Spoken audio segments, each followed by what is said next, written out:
ক্যালেন্ডারে কুরবানি 6 জুন উল্লেখ থাকলেও কুরবানি অনুষ্ঠিত হবে 7 জুন। এই উৎসবকে সুষ্ঠুভাবে উদযাপনের জন্য চন্দননগর পুলিশ কমিশনারেটের চুঁচুড়া থানার উদ্যোগে এক প্রস্তুতি সভা অনুষ্ঠিত হয় হুগলি চুঁচুড়া পৌরসভা হলে। সভায় উপস্থিত ছিলেন ডিসি চন্দননগর অলকানন্দা ভাওয়াল, চুঁচুড়া থানার আইসি, হুগলি জেলা পরিষদের নির্মাল্য চক্রবর্তী, পৌরসভার পৌরপ্রধান অমিত রায়, বাঁশবেড়িয়া পৌরসভার পৌরপ্রধান আদিত্য নিয়োগী এবং বিভিন্ন পঞ্চায়েতের প্রধান ও বিভিন্ন মসজিদ থেকে প্রতিনিধিরা। সকলেই এই উৎসব সুষ্ঠুভাবে সম্পন্ন করার জন্য অঙ্গীকারবদ্ধ হন। হুগলি চুঁচুড়া পৌরসভার পৌরপ্রধান এ বিষয়ে জানান।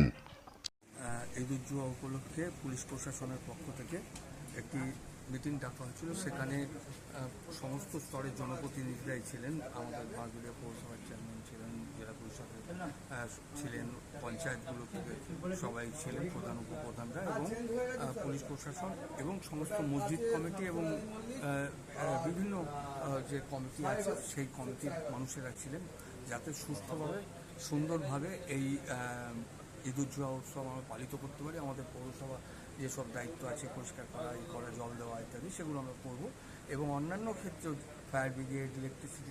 সৌমিত্র সিংহের report, Hooghly TV. Like, share, subscribe করুন হুগলি টিভি। খবর এখন বুক পকেট।